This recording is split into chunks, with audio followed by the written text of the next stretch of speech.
Israel में एक अकाल पड़ गया।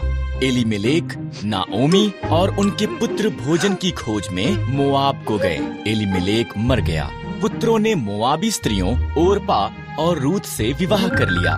तब पुत्र भी मर गए।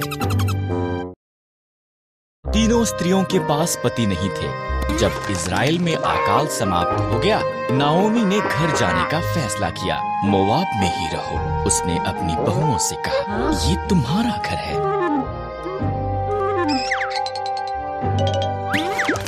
ओरपा वहीं रही, पर रूथ ने कहा, जहाँ भी आप जाओ मैं जाऊंगी। आपके लोग मेरे लोग होंगे, आपका परमेश्वर मेरा परमेश्वर होगा।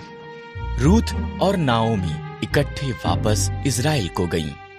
इज़राइल में फसल के कटने का समय था। नाओमी ने रूथ से कहा कि वो जाकर खेत में काटने वालों के पीछे फसल को बीन ले। खेत एलीमेलेक के संबंधी बोअज का था।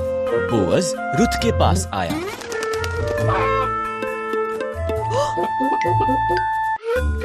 तुम नाओमी के साथ बहुत अच्छी रही हो, बोअज ने कहा। घर छोड़ना मुश्किल रहा होगा, परमेश्वर तुम्हें आशीष दे।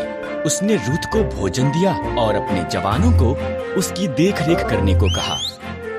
रूथ ने नाओमी को बताया कि क्या हुआ था। नाओमी मुस्कुराई। जब कोई मरता है, उसका निकट संबंधी उसके परिवार की देखभाल करता है। वो व्यक्ति उनका निकटतम छुटकारा देने वाला संबंधी है। बोअज हमारा निकटतम संबंधी है, उसके निकट ही रहना। इसलिए रूथ बोअज के निकट रही। वो हर दिन उसे और ज्यादा पसंद करने लगा।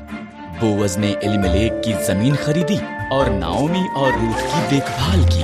तब उसने रूथ को उसके साथ विवाह करने के लिए कहा। से एक पुत्र ओबेद पैदा हुआ। ओबेद का पुत्र यिशै था। यिशै का पुत्र दाऊद था और दाऊद इज़राइल का महान राजा बन गया।